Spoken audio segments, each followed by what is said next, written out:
வணக்கம், நான் தாமரைவனம் ஃபேமிலி. இன்னைக்கு நம்ம நுரையீரல் செய்கிறோம். அது எப்படி செய்யுதுன்னு பார்க்கலாம் வாங்க. இப்போ இது வந்துட்டு நல்லா நுரையீரல் நல்லா கழுவிட்டு வச்சுருக்கோம். குக்கரில் போட்டுக்கலாம். குக்கரில் போட்டுட்டு அதுக்கு 2 வெங்காயம் போட்டுக்கலாம். இது கூட 2 தக்காளி கட் பண்ணி போட்டுக்கலாம். அதுக்கு தேவையானது ஒரு 2 ஸ்பூன் மிளகாத்தூள் போட்டுக்குவோம். நம்ம வீட்டில் அரைச்ச மிளகாத்தூள். கொஞ்சம் மஞ்சப்பொடி போட்டுக்குவோம். இந்த கூட வந்து தேவையான உப்பு கொஞ்சம் போட்டுருவோம்.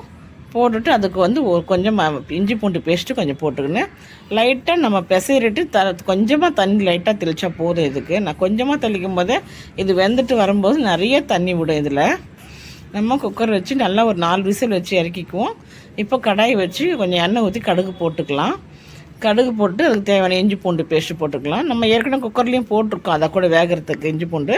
இப்போ இதில் 1 ஸ்பூன் போட்டுட்டு நல்லா வதங்கினதுக்கப்புறம் நம்ம வேக வச்சுருக்கிறது எடுத்து கொட்டி விட்டோம்னா பாருங்கள் எவ்வளோ தண்ணி விடுது. இதில் நல்லா கலரி கொடுப்போம். நல்லா சிம்மில் தீ வச்சு நல்லா கலரி கொடுக்கும்போது ஃபுல்லாக ட்ரை ஆகும். இந்த நுரையீரல் உடம்புக்கு ரொம்ப நல்லது. வாரத்துக்கு ஒரு நாளைக்கோ இல்லை 2 வாரத்துக்கு ஒரு முறை இது வாங்கி சாப்பிட்டு பாருங்கள். உடம்பு ஆரோக்கியமாக நல்லாயிருக்கும். இது நல்லா கலரி கொடுத்துட்டு இதுக்கு தேவையான கொஞ்சம் மிளகுத்தூளும் கொஞ்சம் சோம்புத்தூளும் போட்டுக்கலாம். போட்டு நல்லா கலரி கொடுத்துட்டு அதுக்கு தேவையான கொஞ்சம் கொத்தமல்லி தூவி இறக்கணுன்னா சுவையான நுரையீரல் தொக்கு ரெடி ஆகிடும்.